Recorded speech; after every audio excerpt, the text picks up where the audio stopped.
The Department of Education proposes changes to the civil rights data collection, the House Education Committee passes legislation on school shootings, and tensions rise in the Senate over higher education.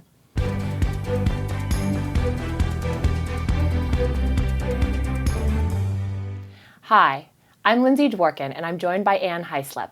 Let's begin with the civil rights data collection. Ann? Let's say that you'd like to know if students of color in your school district are more likely than white students to be taught by teachers in their first or second year in the classroom. You can find that information because it's collected by the U.S. Department of Education through a mandatory survey issued every 2 years called the Civil Rights Data Collection, or CRDC.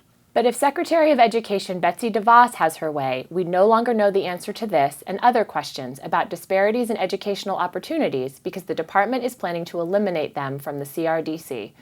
On the chopping block are questions related to teacher experience, including the distribution of teachers in the first or second year of teaching, school finance issues, such as how much is spent on teacher salaries, and early childhood education, such as a disaggregated count of preschool enrollment. What's being added?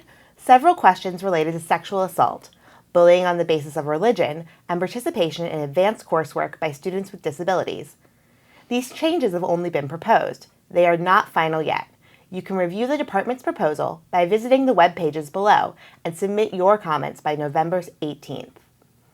On top of these proposed changes, the department has also issued final policy guidance on several issues over the past few weeks, including state and local report cards, the use of special education funding to support dual enrollment, and school safety. Speaking of school safety, the House Education Committee passed the School Shooting Safety and Preparedness Act on a party-line vote to establish a definition of school shooting in federal law and collect data on school shootings. In passing the bill, Committee Chairman Bobby Scott said, quote, "This is a small but important step towards ensuring that classrooms are safe places where parents can have peace of mind and children are free to learn." His counterpart, the committee's lead Republican Virginia Foxx, had a different perspective, saying, quote, "This bill and the unnecessary reporting requirements included in it are not about school safety, but instead about gun politics." Additional information on the legislation is available at the link below. There's also been movement on Capitol Hill to rewrite the Higher Education Act, the federal law governing higher education, but it could amount to little more than running in place.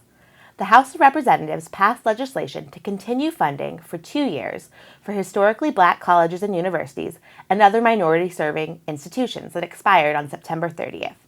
But when Democrats in the Senate tried to pass the legislation, it was blocked by Senate Education Committee Chairman Lamar Alexander. Instead, Chairman Alexander said he wants a long-term solution and introduced legislation that would both provide permanent funding for historically black colleges and universities and other minority-serving institutions, alongside several other bipartisan proposals senators had been pushing as part of a comprehensive HEA reauthorization, such as simplifying the free application for federal student aid, also known as the FAFSA. So far, Senator Alexander's proposal and strategy have been criticized by civil rights organizations, labor unions, and others while receiving support from for-profit colleges. Some groups support pieces of Alexander's proposal but would prefer a more comprehensive approach. Bipartisan negotiations on a comprehensive reauthorization of HEA have been taking place for months, but Chairman Alexander's narrower legislation does not address key priorities for Senate Democrats, including student loan debt, accountability, and campus safety.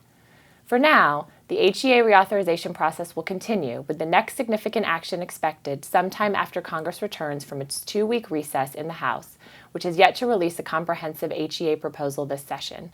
In the meantime, the links below provide additional information on Chairman Alexander's legislation and the response from Patty Murray, the Senate Education Committee's leading Democrat. That's all for today. For an email alert when the next Federal Flash is available, email us at alliance@allfored.org. Thanks for watching. Federal Flash is the Alliance for Excellent Education's video series on important developments in education policy in Washington, D.C.